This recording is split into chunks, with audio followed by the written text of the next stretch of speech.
Hello, আসসালামু আলাইকুম। শুরু করি, হ্যাঁ?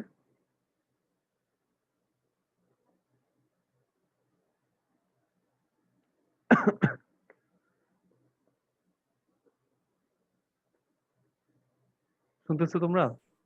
জি স্যার, আসসালামু আলাইকুম। জি স্যার, শুনতেছি।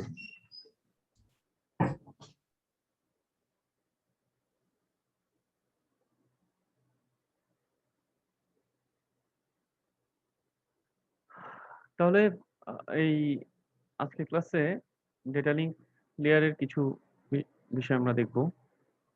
ডেটা লিঙ্ক লেয়ারের। এর মধ্যে ২ টা আ বিষয় হচ্ছে তোমার ফ্রেমিং এবং ফ্লো এবং এরর কন্ট্রোল। তো তুমি যে ডেটা পাঠাচ্ছ, ডেটাটাকে তুমি আ কিভাবে মানে পার্টিকুলার পুরা মেসেজটাকে তুমি কিছু ভাগ করে পাঠাবা। এটাই হলো তোমার ফ্রেমিং। ঠিক আছে? মেসেজটাকে তুমি কিভাবে আ পার্টিকুলার পার্টে ভাগ করতেছো।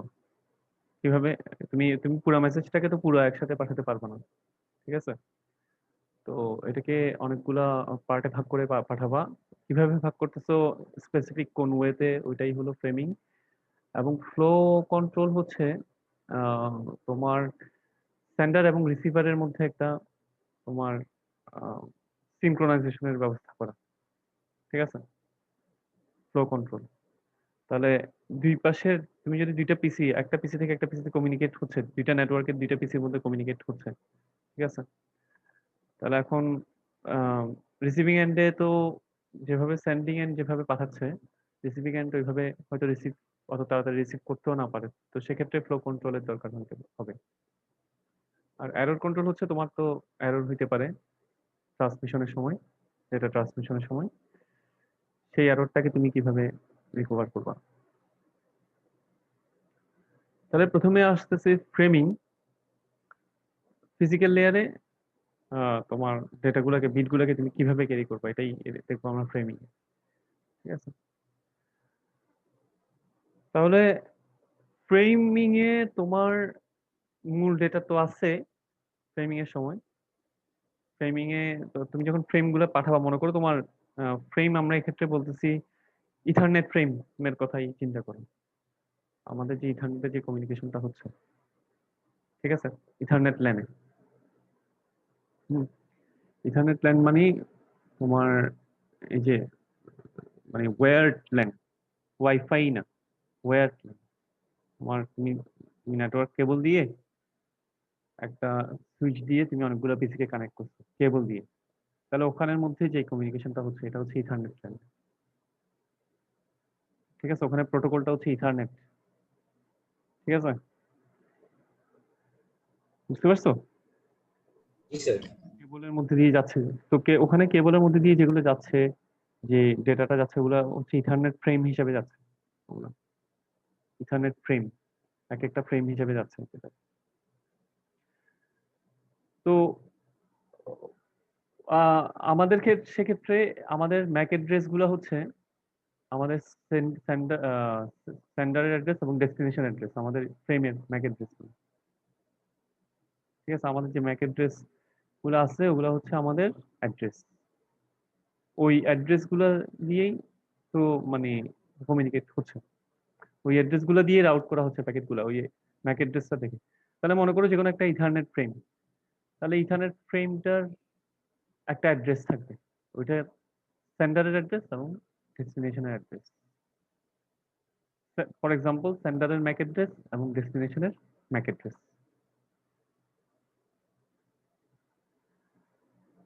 তাহলে তোমার আমরা একটা পুরো মেসেজটাকে একটা ফ্রেমে পাঠাই না, কারণ হচ্ছে সেক্ষেত্রে কেন পাঠাই না এটা বলছে, এটা হলো তোমার একটা মেসেজ, পুরো মেসেজ যদি একটা ফ্রেমে পাঠাইতাম, পুরো একটা ফ্রেমে, তাহলে কোন একটা এরর যদি হয় তাহলে বড় মেসেজ সেই বড় ফ্রেমটা আমাদের আবার পাঠাইতে হতো।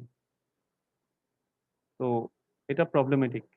তুমি পুরা একটা ছোট ভুলের জন্য, মনে করো জাস্ট একটা বিট ভুল হয়েছে বা একটা জায়গায় ছোট একটা ভুল হয়েছে, ওইটার জন্য তোমাকে আবার পুরা ফ্রেমটা বড় ফ্রেমে পাঠাইতে হচ্ছে।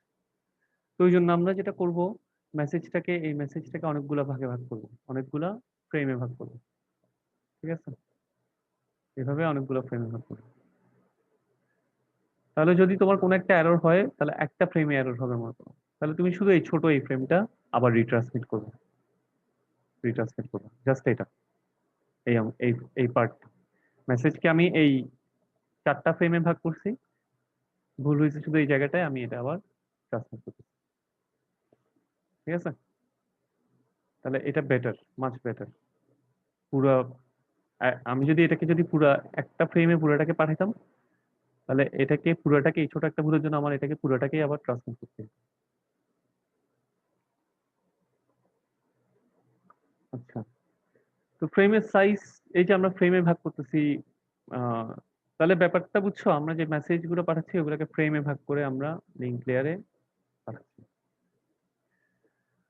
তাহলে ফ্রেমের সাইজ তোমার দুই রকম হইতে পারে, একটা হচ্ছে ফিক্সড আর একটা হচ্ছে ভেরিয়েবল। ফিক্সড আর ভেরিয়েবল। যদি তোমার ফ্রেমের সাইজ যদি ফিক্সড হয়, ফ্রেমের সাইজ ফিক্সড হয়, তাহলে তোমার এটাতে কোনো তোমার ডেলিমিটারের দরকার নেই। মানে তুমি জানো যে ফ্রেমের সাইজটা এত, তাহলে তোমার একটু শেষ, আরেকটা ফ্রেম শুরু, একটা ফ্রেম তুমি যদি জানো যে এটা ফিক্সড সাইজ, হুম, প্রতিটা ফ্রেম, মনে করো তোমাকে সেন্ডার এবং রিসিভার আছে এখানে, সেন্ডার রিসিভারকে ফ্রেম পাঠাচ্ছে। এখন ফ্রেমগুলো যদি, প্রতিটা ফ্রেম যদি মনে করো 32 বিটের ফিক্স সাইজ হয়ে থাকে, 32 বিটের ফিক্স সাইজ হয়ে থাকে, তাহলে রিসিভার যখন দেখতেছে 32 বিট শেষ, তাহলে ও বুঝবে এই ফ্রেম শেষ, ঠিক না? রিসিভার যখন দেখবে 32 বিট শেষ, তাহলে ও বুঝবে এই ফ্রেম শেষ, তাহলে আহ এর পরের ফ্রেমের জন্য সে ওয়েট করবে, ঠিক না? বুঝতে পারছো, যদি ফিক্স থাকে, ফিক্স 32 বিট, বুঝছো?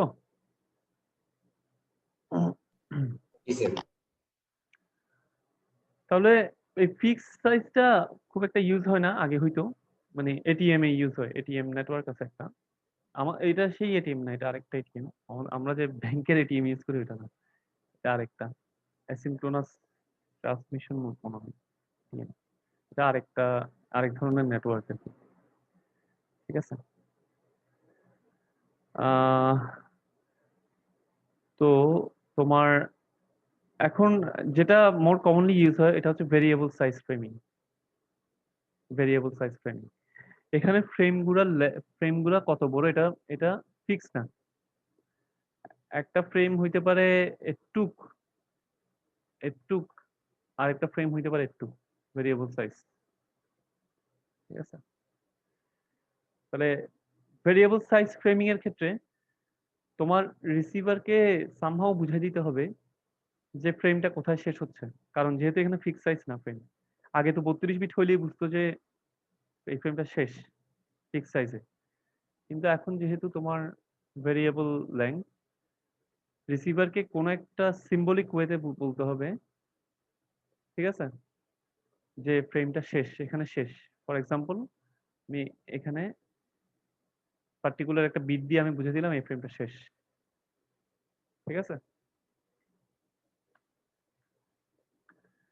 তাহলে ভেরিয়েবল সাইজ ফ্রেমিং এর মধ্যে তোমার আহ কয়েকটা আছে, একটা হচ্ছে character oriented framing.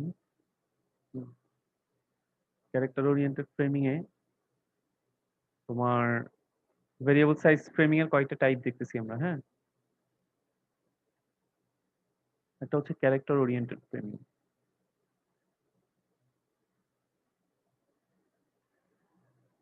Character oriented framing এ তোমার যে ডেটা গুলো আছে, যে ডেটা, মূল ডেটা যেটা তুমি পাঠাবা, মূল ডেটা তোমার, এগুলো হচ্ছে 8 বিট ক্যারেক্টার করে, আস্কি ক্যারেক্টার। ঠিক আছে, 8 বিট আস্কি ক্যারেক্টার মূল ডেটাটা। ঠিক আছে, তাহলে এখানে তোমার যে কাছে যে ডেটাগুলো আছে ওগুলো 8 বিট আস্কি ক্যারেক্টারে কনভার্ট হবে ওখানে।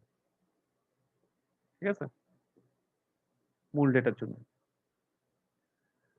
আর একটা হেডার পার্ট থাকে, হেডার পার্ট, এটা তোমার সোর্স এবং ডেস্টিনেশন অ্যাড্রেসকে ক্যারি করবে ফ্রেমের। ফর এক্সাম্পল সোর্স অ্যান্ড ডেস্টিনেশনের ম্যাক অ্যাড্রেস অথবা আদার কন্ট্রোল ইনফরমেশন, যেগুলো মূল ডেটা না। মূল ডেটা হচ্ছে এটাই, ঠিক আছে? এখন শুধু মূল ডেটা পাঠালে তো হবে না, তোমার ডেটাটা কোথায় যাবে এই জন্য তোমার কোন ডেটাটা কোন ম্যাক অ্যাড্রেস থেকে আসছে এবং কোন ম্যাক অ্যাড্রেসে যাবে ওইটা তোমার দিয়ে দিতে হবে, ঠিক আছে? ফ্রেমে এটা থাকতে হবে, কারণ সুইচগুলা ওই ফ্রেমের ওই ইনফরমেশন দেখেই তাকে পাঠাবে। সুইচগুলা ফ্রেমের ওই ইনফরমেশন দেখেই আই অ্যাড্রেস গুলো দেখেই তাকে রাউট করবে, ফরওয়ার্ড করবে। অথবা এখানে ট্রাফিক রিলেটেড অন্যান্য কন্ট্রোল ইনফরমেশন থাকতে পারে, ঠিক আছে? অন্যান্য কন্ট্রোল ইনফরমেশন থাকতে পারে। তাহলে হেডার গেল, আরেকটা হলো ট্রেইলার। ট্রেইলার থাকে, ট্রেইলারটা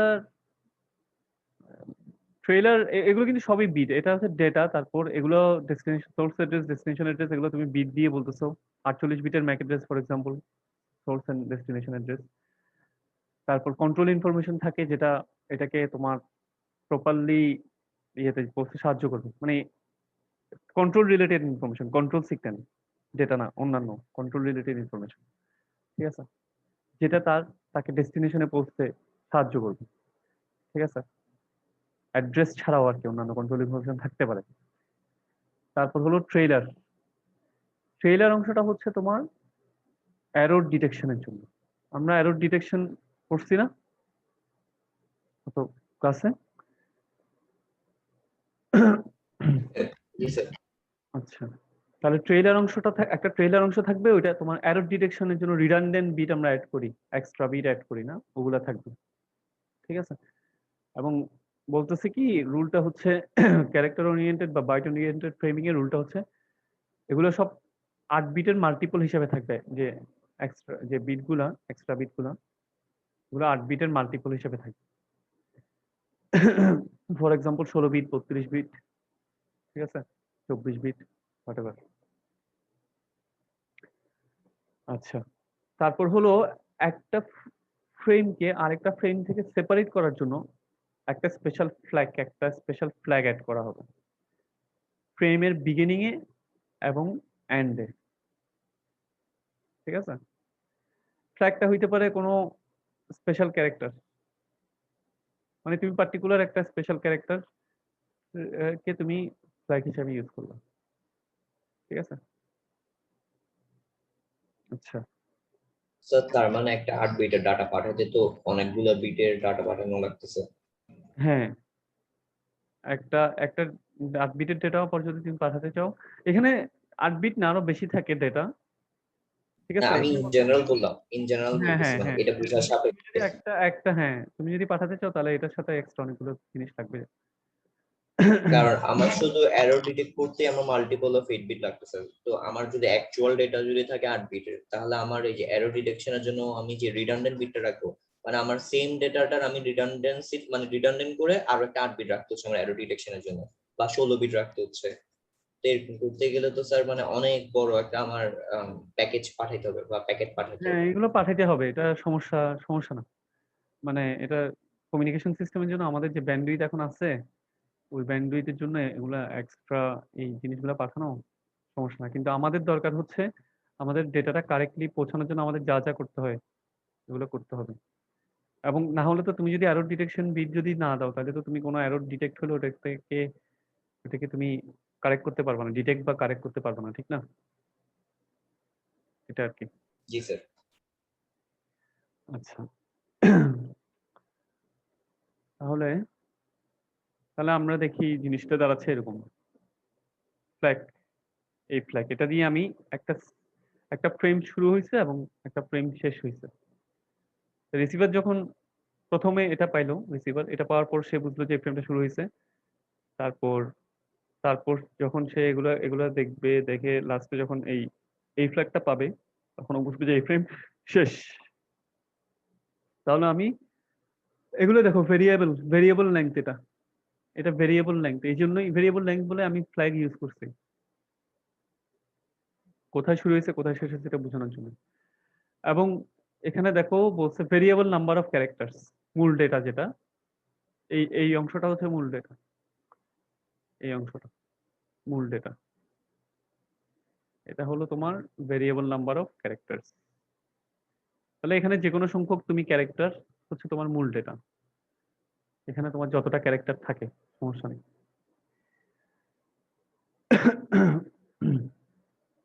বুঝছো? জি স্যার। স্যার আপনি পরে যান, না বুঝলে বলছেন। আচ্ছা, এখন এটাকে বলতেছি আমরা বাইট স্টাফিং। হ্যাঁ, তাহলে না, এটা তো ফ্রেমিং ফ্রেমিং বললাম। এখন আসো, তোমার যদি আম, এই প্যাটার্নটা, ফ্ল্যাগের যে প্যাটার্নটা, এটা যদি তোমার এখানের মধ্যে চলে আসে কোনোভাবে, ডেটার মধ্যে চলে আসে, তাহলে সমস্যাটা কি? সমস্যাটা হচ্ছে ও মনে করবে এই ফ্রেম শেষ, এই ফ্ল্যাগটা এখানে আসছে, শুরু হয়েছে, তারপর এখানের কোন একটা ডেটার মধ্যে ফ্ল্যাগটা চলে আসছে,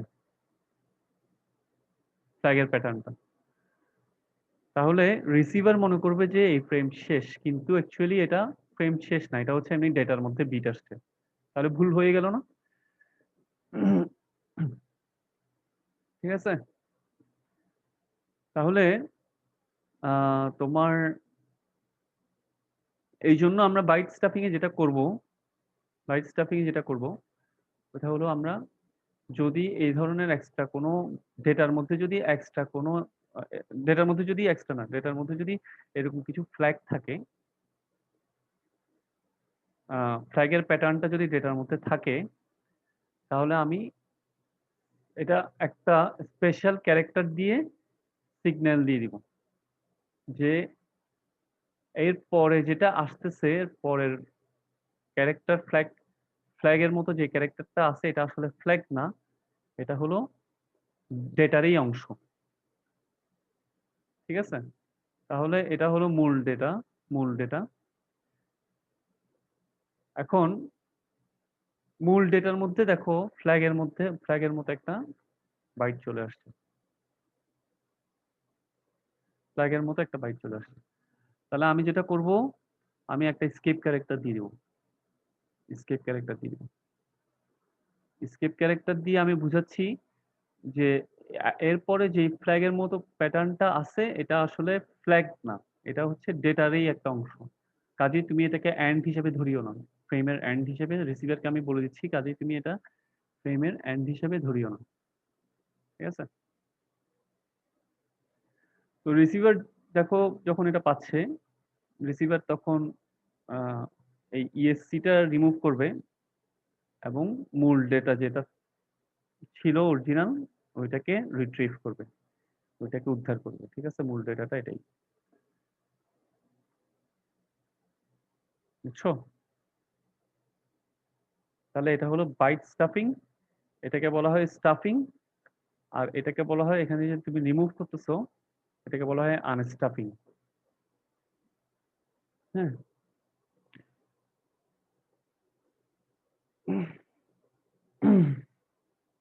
বুঝছো?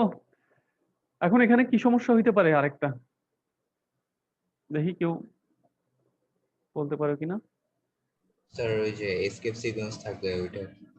হ্যাঁ, যদি স্কেপ সিকোয়েন্স থাকে ইয়ের মধ্যে, তাহলে সেম স্কেপটাই আবার ইউজ করবে। আবার স্কেপ ইউজ করবা। তা যদি দুইটা থাকে? দুইটা থাকে তাহলে আরেকটা ইউজ করবা, আরো দুইটা ইউজ করবা, প্রতিটা স্কেপের জন্য আরেকটা। ঠিক আছে। জি স্যার। এই হচ্ছে তোমার বাইট স্টাফিং। স্যার দুইটা থাকলে কি দুইটা স্কেপ সিকোয়েন্স ইউজ করতে হবে, নাকি একটা করলে বুঝে নেবে যে পরে দুইটা আছে? না না, প্রতিটার জন্য একটা করে করতে হবে। তাহলে দুইটার জন্য দুইটা। হ্যাঁ, দুইটার জন্য দুইটা। প্রতিটা প্রতিটা প্যাটার্ন আসলে প্রতিটার জন্য তোমার একটা স্কেপ ইউজ করতে হবে। ঠিক আছে। জি। জি স্যার, বুঝছি। তাহলে এটা গেল বাইট স্টাফিং। এখন বাইট স্টাফিং বা আমরা যে এটা ক্যারেক্টার ওরিয়েন্টেড ফ্রেমিং করছি, ক্যারেক্টার ওরিয়েন্টেড ফ্রেমিং এ তোমার একটা প্রবলেম হলো, আমরা তো এখন কমিউনিকেশনে, নেটওয়ার্কে আমাদের 8 বিট ক্যারেক্টার ইউনিকোড ইউজ করি বেশি না, ইউনিকোড ইউজ করি। আজকি আগে অনেক আগে ইউজ হইতো, ঠিক আছে, কিন্তু আমরা এখন ইউনিকোড ইউজ করি।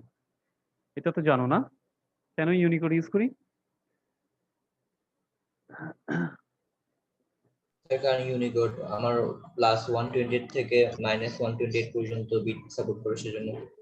না, আমরা ইউনিকোড ইউজ করি কারণ হচ্ছে আজকি শুধু তোমার আজকিতে হলো তোমার শুধু লিমিটেশন আছে ওইটার কি, আমি ইউনিকোড ইউজ করতে আমি অনেক ধরনের ক্যারেক্টার ইউজ করতে পারছি, তাই না স্যার?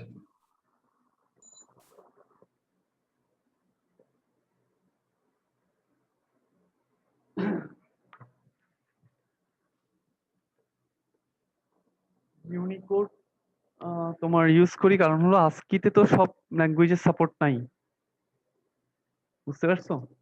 আজকিতে শুধু বেসিক তোমার ল্যাটিন ক্যারেক্টার গুলোর সাপোর্ট ছিল, ঠিক আছে। তো এরপর যখন তোমার বিভিন্ন ল্যাঙ্গুয়েজ আসছে, ওই ল্যাঙ্গুয়েজ গুলো তো ওই ক্যারেক্টার গুলো তো তোমার পাঠাতে হবে নেটওয়ার্কের মধ্যে দিয়ে, নাকি আমাদের বাংলা বা বাংলার বা অন্য তোমার ল্যাঙ্গুয়েজ গুলা, ঠিক আছে, ওগুলোর ক্যারেক্টার গুলো তো পাঠাতে হবে, তাহলে ইউনিকোড, ওই জন্য তোমার ইউনিকোড আসছে 32 বিট বা হাইয়ার নাম্বার অফ বিটস, ঠিক আছে, বুঝতে পারছো? জি স্যার। আস্কিতে ছিল তোমার বেসিক ক্যারেক্টার গুলা, ওই যে তুমি তুমি মনে করো শুধু ইংলিশেই কমিউনিকেট করতেছো বা ল্যাটিন বেসিক, যেসব ল্যাঙ্গুয়েজ বেসিক ল্যাটিন ইউজ করে ওগুলাতে কমিউনিকেট করতেছো। আচ্ছা, তাহলে ওগুলা ওগুলা দিয়ে তোমার, ঠিক আছে। তো তোমার বিভিন্ন ল্যাঙ্গুয়েজ যখন আসছে ওগুলার ক্যারেক্টার গুলো যখন পাঠাতে হচ্ছে তখন ওদের জন্য আরেকটা এনকোডিং, ওদের জন্য যে বিট প্যাটার্ন গুলো ওগুলো তোমার পাঠাতে হবে না, ওই জন্য তোমার ইউনিকোড আসছে। আচ্ছা, এখন ইউনিকোডের ক্ষেত্রে তোমার আম, আমরা তাহলে 8 বিট ক্যারেক্টারের জায়গায় আমরা যখন ইউনিকোড ইউজ করি তখন এখানে তো হচ্ছে, এখানে আমাদের ইয়েটা ছিল, লিমিটেশনটা ছিল আগেরটাতে, লিমিটেশনটা ছিল তোমার এগুলা হচ্ছে আস্কি ক্যারেক্টার, এগুলো আস্কি ক্যারেক্টার। কিন্তু এখন আমরা এরপরে যেটা পড়বো আমরা বিটস ওরিয়েন্টেড ফ্রেমিং এ কোনো এরকম কোনো লিমিটেশন নাই, এগুলো আস্কি ক্যারেক্টার হইতে হবে এরকম কোনো ইয়ে নেই, ঠিক আছে, এগুলো ইউনিকোড ক্যারেক্টার। তাহলে বিট ওরিয়েন্টেড ফ্রেমিং আমরা কি করি দেখো, আহ, আচ্ছা, তোমার দেখো প্রথমে আমরা একটা ফ্ল্যাগ ফ্ল্যাগ প্যাটার্ন দিচ্ছি, আমাদের পার্টিকুলার একটা ফ্ল্যাগ প্যাটার্ন ইউজ করতেছি। তার মানে আমাদের ফ্ল্যাগ প্যাটার্নটা হচ্ছে আমাদের যখন এরকম জিরোর পর 6টা 1 হওয়ার পর যখন আবার 0 হবে তখন আমি বুঝবো ফ্রেমটা শুরু হয়েছে, ঠিক আছে, ঠিক আছে। জি তাহলে শুরু এবং শেষ সেটা হচ্ছে আমার প্যাটার্ন বিট ওরিয়েন্টেড ফ্রেমিং এ। এগুলো হচ্ছে মূল ডেটা হচ্ছে এটা, আর হেডার আর ট্রেলার মনে করো আগের মতো। তাহলে এখানেও একই সমস্যা, যদি তোমার এই প্যাটার্নটা যদি এখানে আসে, ডেটার মধ্যে আসে, তাহলে তোমার আহ, ও মনে করবে যে এটা শেষ, এই ফ্রেম শেষ, কিন্তু আসলে এটা শেষ হয়নি। আমাদের তাহলে যেটা করতে হবে, আমরা এখানে যে টেকনিকটা ফলো করব ওটা হলো আমরা যদি 5টা 1 দেখি পরপর, এখানে কয়টা, 2টা, এখানে তো 4টা মনে হয় না, 4টা না, আমরা যদি 5টা 1 দেখি পরপর ডেটার মধ্যে, দেখো ফ্ল্যাগের প্যাটার্নটা হচ্ছে 0, তারপর 6টা 1, তারপর 0, ঠিক আছে। তাহলে এই জন্য আমরা যেটা করব, আমরা যদি 5টা 1 দেখি, আমরা কি করবো, এটার সাথে একটা 0 এক্সট্রা 0 অ্যাড করে দিব, ঠিক আছে। দেখো একটা, দুইটা, তিনটা, চারটা, পাঁচটা, ছয়টা। তাহলে পাঁচটা পরপর 5টা 1 দেখার পরে আমাদের ডেটার মধ্যে ডেটা ছিল এরকম। ঠিক আছে? আমরা 5টা 1 দেখার পরে একটা 0 এড করে দিলাম।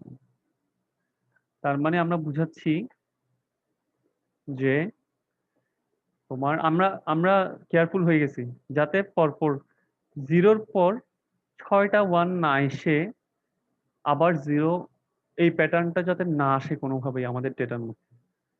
0 পর 6টা 1 না এসে আবার 0 প্যাটার্নটা না আসে। তাহলে আমরা কি করব? এটাকে প্রিভেন্ট করার জন্য দেখব ডেটা পাঠানোর সময় এটা রিসিভিং এন্ডে করতেছে। রিসিভিং এন্ড না, সরি, সেন্ডিং এন্ডে করতেছে। সেন্ডিং এন্ড ডেটা পাঠানোর সময় এই প্রসেসটা আগে করতেছে। সে দেখতেছে তার ডেটাগুলো কিরকম। ডেটাগুলো দেখার সময় সে দেখতেছে 5টা 1। এখন সে কি করবে? এই জায়গায় একটা 0 দিয়ে দিবে। ঠিক আছে?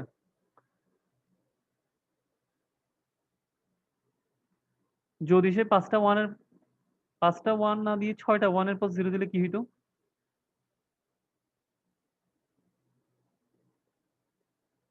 হইতো না, কাজ হইতো না, না?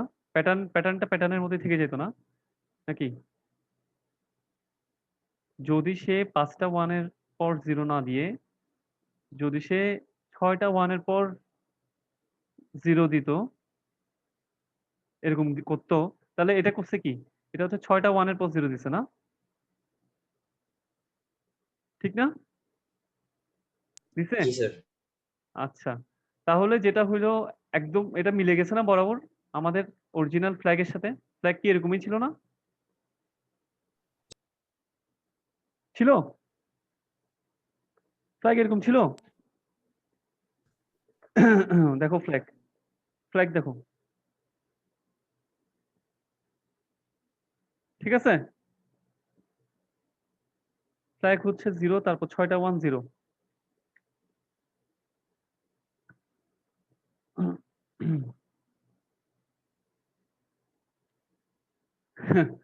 রেসপন্স করো, হ্যাঁ। Request response, HTTP. HTTP protocol. আসো সবাই? জি স্যার। তাহলে এটা বুঝতেছো? 5টা 1 এর পরে কেন দিচ্ছে 5টা 1 এর পরে কেন 0 দিচ্ছে এটা বুঝতেছো? জি স্যার, ফ্ল্যাগের সাথে ম্যাচ না হওয়ার জন্য। হ্যাঁ, যদি সে 5টা 1 এর পরে না দিয়ে যদি 6টা 1 এর পরে 0 দিত, তাহলে তো এক্স্যাক্টলি ফ্ল্যাগের মতোই থেকে গেল। তাহলে লাভটা কি? তাহলে ওই জন্য সে কি করতেছে? 5টা 1 এর পরে যদি 0 দেয়, এখন তোমার ডেটা আছে মনে করো, তোমার ডেটা আছে 0 1 1 0। তাহলে এটাতে যদি 5টা 1 এর পরে এটাতে 6টা 1 এর পরে অ্যাকচুয়ালি 0 দিয়ে কোনো লাভই নেই, কারণ সেক্ষেত্রে এক্স্যাক্টলি প্যাটার্নের মতো হয়ে যাচ্ছে। 6টা 1 এর পর যদি সে 0 দেয়, হ্যাঁ, তাকে দিতে হবে ফ্ল্যাগের ওইটাকে অ্যাভয়েড করার জন্য তার দিতে হবে 5টা 1 এর পর 0। ঠিক আছে? 4টা 1 এর পর 0 দিয়েও কোনো লাভ নাই। 4টা 1 এর পর 0 দিয়ে কোনো লাভ আছে? 4টা 1 এর পর 0 দিয়ে লাভ আছে? নাই স্যার, তার মতো ফ্ল্যাগ তো সেম কারণ না। ফ্ল্যাগে তো এরকম আচ্ছা না। কারণ ফ্ল্যাগে এরকম স্যার, না। 4টা 1 এর পর দিলেও তো হইতো মনে হয়। না, 4টা 1 এর পর 0 দিলে কেন? এটা দরকার নাই তো, কারণ ফ্ল্যাগে তো প্যাটার্ন নাই, ফ্ল্যাগে মানে 6টা 1 এর পর 0 দিয়ে ওইটা তো না, দরকার নেই। যদি এমন হইতো যে আমার 6টা 1 আছে, তাহলে আমি 4টা 1 এর পর 0 দিলে তো আমার ফ্ল্যাগের সাথে ম্যাচ হচ্ছে না। তা আমার আলটিমেটলি আমার এটার রিজন এটাই না যে ফ্ল্যাগের সাথে ম্যাচ না না, হয়।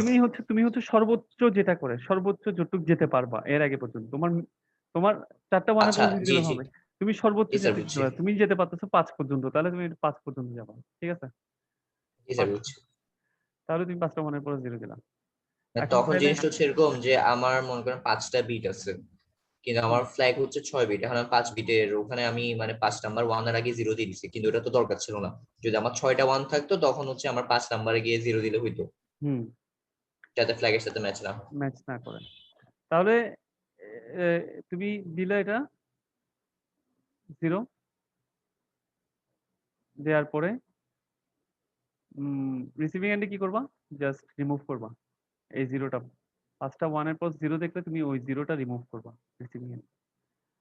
ঠিক আছে? তাহলে তুমি মূল ডেটাটা পেয়ে যাচ্ছ। সহজ, কঠিন কিছু নাই। কেউ না বুঝলে বলো।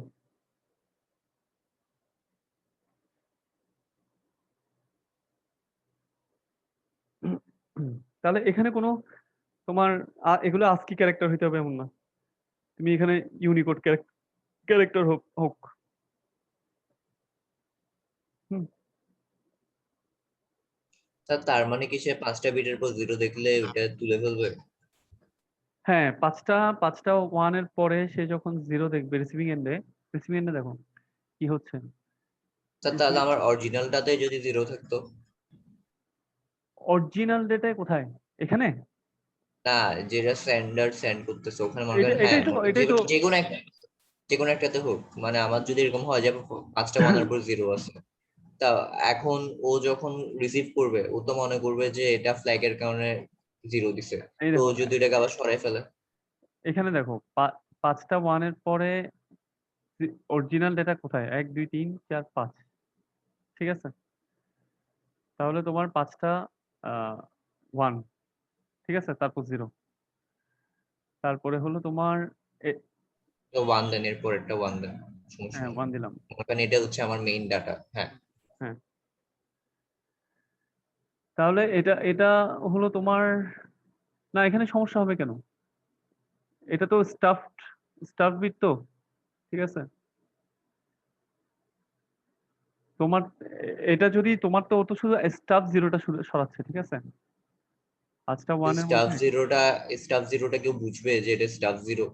হ্যাঁ এটা তোমার মানে প্যাটার্নটা তো এটা তো স্টাফ কি বলে বুঝবে না কেন? এটা স্টাফ 0 তো এটা, ঠিক আছে? না স্যার, ওর কাছে গেলে তো বিট, মানে 0 আর 1 ওখানে তো এখন মনে করেন এখানে ব্লু কালার দিয়ে বুঝেছো, ওর কাছে তো আর ব্লু কালার হিসেবে যাবে না, ওর কাছে তো নর্মাল বিট হিসেবে যাবে। না না, এটা প্যাটার্নটা হচ্ছে তোমার ধরো তোমার অরিজিনাল ডেটা এটা, ঠিক আছে? তাহলে অরিজিনাল ডেটাতে তোমার যদি কোনো ইয়ে না থাকে, প্যাটার্নটা না থাকে, তাহলে তো সমস্যা নেই, ঠিক আছে? অরিজিনাল ডেটাতে যদি প্যাটার্নটা না থাকে কোনো সমস্যা নেই। অরিজিনাল ও কি করতেছে কিভাবে? ও দেখতেছে তোমার যে কোনো একটা ফ্রেম শুরু হয়েছে, ঠিক আছে? ফ্রেম শুরু হওয়ার পরে তোমার ফ্ল্যাগ এই প্যাটার্নটা শুরু হয়েছে। হ্যাঁ, আচ্ছা আমরা দেখি প্রথমে রিসিভার তাহলে প্রথমে ফ্ল্যাগটা দেখছে, এই ফ্ল্যাগের প্যাটার্নটা দেখছে 0 6টা 1 0, ঠিক আছে? তারপর ধরো এটা শুরু হয়েছে। হ্যাঁ, এখন তোমার পুরা যদি এই প্যাটার্নটা আসে, ঠিক আছে? কোনো জায়গায় যদি তোমার তোমার ডেটাটা কিন্তু এরকম, ঠিক আছে? ডেটাটা হচ্ছে এরকম, তোমার যদি পুরা এই প্যাটার্নটা যদি কোথাও আসে এক্স্যাক্টলি, হ্যাঁ, তাহলেই সেখানে তোমার মনে করো এগুলো ডেটা। হ্যাঁ, পুরো এই প্যাটার্নটা যদি আসে তাহলেই সে বুঝবে এই প্যাটার্নটা বরাবর আসতে হবে তোমাকে, ঠিক আছে? এই প্যাটার্নটা তোমার এখানের মধ্যে বরাবর এই প্যাটার্নটা আসতে হবে। মনে করো তোমার ডেটা এখানে শুরু হয়েছে। হ্যাঁ, তাহলে এক্স্যাক্টলি যদি এই প্যাটার্নটা কোথাও আসে, হ্যাঁ, তখনই সে এটাকে রিমুভ করবে, ওই স্টাফিংটা রিমুভ করবে, না হলে সে করবে না, ঠিক আছে? এটাই হচ্ছে কথা। তারপরে হলো তোমার ফ্লো কন্ট্রোল। ফ্লো কন্ট্রোলে আসো তোমার যখন এক প্রডিউসার তোমার কি বলে সেন্ডার এবং রিসিভার, হ্যাঁ, মনে করো এটা ডেটা লিঙ্ক লেয়ার, এটা হচ্ছে রিসিভিং এন্ডের ডেটা লিঙ্ক লেয়ার। তাহলে সেন্ডার এবং রিসিভারের মধ্যে তোমার যে ফ্রেমগুলো যাচ্ছে, রিসিভারের মনে করো অতটা সেন্ডার যেভাবে পাঠাচ্ছে রিসিভারের অত কুইকলি সে এগুলো নিতে পারতেছে না। ঠিক আছে? তাহলে তোমার একটা তাকে ফ্লো কন্ট্রোলের একটা মেকানিজম থাকতে হবে। রিসিভারকে সামহাউ বলতে হবে, সেন্ডারকে বলতে হবে যে তুমি এখন আর ফ্রেম পাঠায়ও না। ঠিক আছে? তাহলে এটাই হলো তোমার ফ্লো কন্ট্রোল। হুম। তোমার যদি আহ, এটা যদি একটা হচ্ছে দুইটা ব্যাপার, একটা হচ্ছে তোমার যদি ও যদি খুব ফাস্ট পাঠায় ফ্রেম, তাহলে রিসিভার এটা নিতে পারতেছে না। আবার যদি রিসিভার তোমার ওর মানে বসে থাকে, সেক্ষেত্রে এটা এফিসিয়েন্ট হচ্ছে না। তাহলে ফ্লো কন্ট্রোলের একটা মেকানিজম থাকতে হবে যাতে একটা ব্যালেন্স থাকবে, ও যাতে খুব ফাস্ট অথবা খুব ফাস্ট না পাঠায়, অথবা ওর যাতে বসে থাকতে না হয়। ঠিক আছে, দুইটা জিনিস। তাহলে এগুলোকে ইয়ে করার জন্যই হচ্ছে তোমার ফ্লো কন্ট্রোল। ঠিক আছে? তাহলে তোমার ফ্লো কন্ট্রোলের জন্য তোমার কয়েকটা জিনিস, একটা হচ্ছে তোমার আমরা বাফার ইউজ করতে পারি। হুম, বাফার ইউজ করতে পারি। বাফারে তোমার ফর এক্সাম্পল সেন্ডারে যদি একটা বাফার থাকে এরকম, যে একটা বাফার থাকলো, ঠিক আছে? যখন এই বাফারটা মধ্যে তোমার স্পেস থাকবে, মনে করো এটা হচ্ছে পূর্ণ, এটা হচ্ছে পূর্ণ, এটা হচ্ছে পূর্ণ, তাহলে দুইটা খালি আছে। তখন রিসিভার বলতেছে সেন্ডারকে যে আমার এখন আমি এখন নিতে পারবো, তুমি পাঠাও। ঠিক আছে? আর যখন তোমার বাফারের মধ্যে ফুল থাকবে, সব ফুল থাকবে, ঠিক আছে, তখন সে বলবে যে এখন তুমি পাঠাও না। তাহলে রিসিভার সেন্ডারকে দুই ধরনের কথা বলছে, একটা হচ্ছে তুমি পাঠাও এবং পাঠাও না। যখন রিসিভারের বাফারে ফ্রেম নেওয়ার মতো জায়গা আছে, হ্যাঁ, তখন সে বলতেছে, রিসিভার সেন্ডারকে বলতেছে, সেন্ডার এবং রিসিভার, রিসিভার সেন্ডারকে বলতেছে যে তুমি আমার এখানে ফুল স্পেস ফুল, তুমি পাঠাও না। আর যখন স্পেস খালি আছে তখন সে বলছে তুমি পাঠাও। ঠিক আছে? এখন বাফার যদি যদি একটা হয়, জাস্ট বাফারে যদি স্পেস একটা থাকে, তোমার ফ্রেম নেওয়ার জন্য একটা ফ্রেমের জন্য স্পেস থাকে, তখন রিসিভার জাস্ট তোমার